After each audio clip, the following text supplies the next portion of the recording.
And joining us now is the one and only Jann Arden. Jann, congratulations on the new album. It is strength personified, and I wonder if that was hard to find during this bizarre and confusing time in our history, or was the pandemic your muse?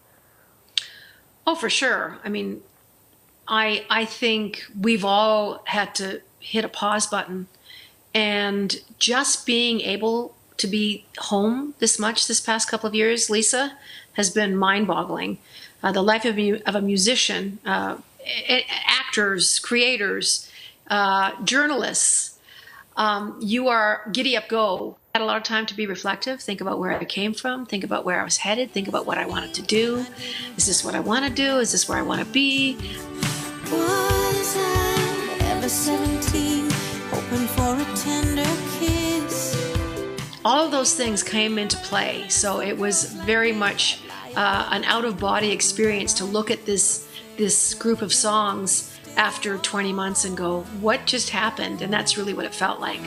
Steady on and keep your shoulders square and true. Well, and I feel like the song Steady On was a message to all of us to keep it together, that we can get through this. But who were you writing for?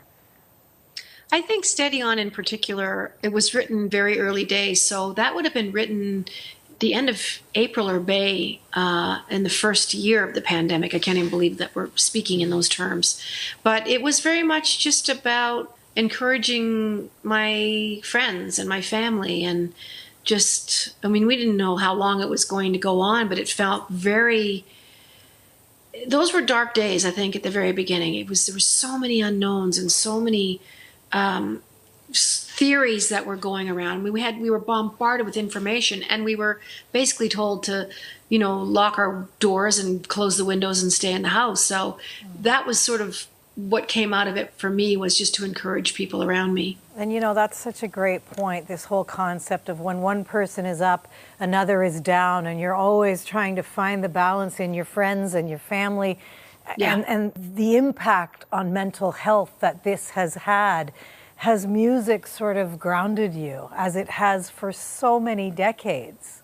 Yeah, for sure. I think everyone leaned on the arts during this time. The watching of streaming television was unprecedented. There was lots of memes going around, well, I just got through Netflix, or, well, I just got through Amazon. The invention, I guess, of live concerts. Obviously, as things wore on, people started to monetize those concerts and charge to, have an admission to see them. But early days, I mean, people were having kitchen parties and playing songs. And I know my colleague Russ Broom and I just set up here at the house, and we played a couple of Facebook concerts. Chris Brunton, my road manager, longtime road manager companion, set designer, tour designer, we actually shot a video for Steady On an iPhone early days. It turned out so great, and I think the video is going to be out very, very soon to go along with the song. But it's amazing how you just sort of dug in and really leaned into listening to music, watching stuff, creating things. I know friends of mine started painting and sculpting and getting stuff at home, and baking. Is that an art form? Because it became one. I like eating. I'm not so good on the baking part. But, you just brought up such a good point. And we thought we were out of it, and then Omicron hit. So the music industry, definitely one of the casualties of COVID. But now, how confident are you that the concert tour you've actually booked is going to happen? Third time's the charm. Third time's the charm. I see no reason in the world that we won't be going out. We're headed to Europe for a couple of weeks before we start across Canada, but this will be the third time that we've reconfigured these dates and rebooked them. So if you bought a ticket 2 years ago, it's still good. So yeah, and vaccinations have been amazing. We're seeing huge events going on, pretty much globally, of 10, 20, 30,000 people in stadiums. People are getting vaccinated, they're wearing their masks, they're doing their due diligence, and it really is making a huge difference in how we gather and how we are able to see our favorite artists, the sporting events, what have you, movie theaters. I think we're in really good shape, Lisa, to get back out there and to start doing this. We all hope so. Vaccinations, though, vaccinations have been so polarizing across the country, and everyone reacts differently. You've been essentially isolating in Alberta. Any big epiphany about the province or the country during what has become a polarizing time? Well, we were on a huge learning curve. There was there was all these references to, the influenza of 1917, where we saw 50, 60, 70 million people. They're not even sure of how many people died during that. But this, I think we're so used to all the modern conveniences that when COVID hit and people's lives, their convenient lives were disrupted, and they were asked to do things to help each other. That's what I found so surprising, was the behavior that was so, like you said, very, very polarizing. I'm all for getting vaccinated. When I was growing up, I got vaccinated in school.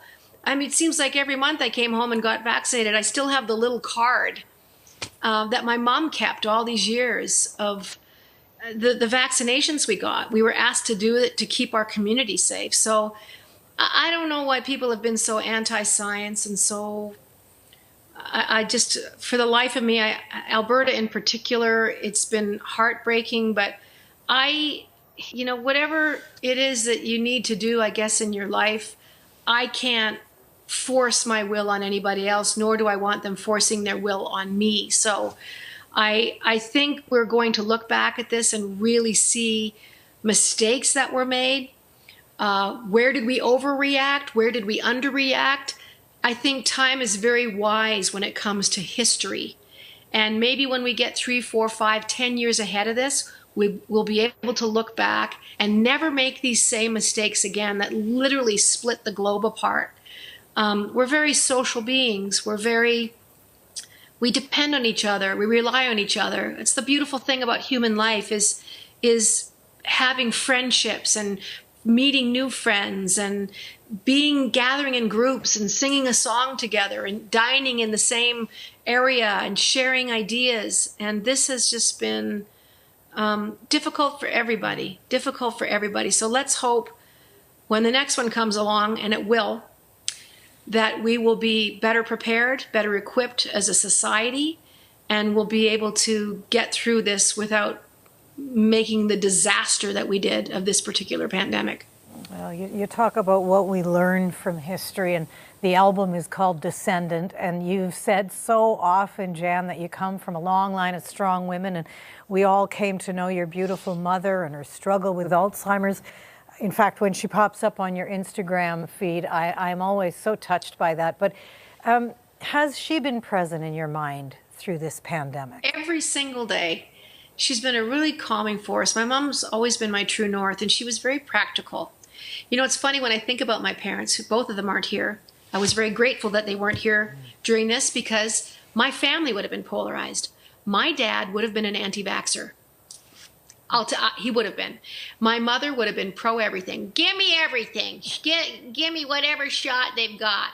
That was my mom. I don't know who they were, but yeah, she is definitely swirling around, and so is my dad. In order for us to be having this conversation, our ancestors had to get through some very difficult situations. Human beings have faced so much worse than what we have faced. We really do have an opportunity here to reboot, rethink, reevaluate. And I think all those fragmented, marginalized things of our community and our society have really had light shone on them. From homelessness to long-term care to our food that we eat, like all of it has come under such scrutiny and such a closer examination that good things are going to come out of it, because I think we accelerated those conversations by 10, 15, 20 years. And so this is an exciting time to be alive. That's such a great optimistic view, Jann, and we thank you. As you say, the road is hard to follow. Jann Arden, as always, it is inspiring to speak with you, and good luck with the album. And, by the way, happy birthday. Any words before this milestone birthday unfolds?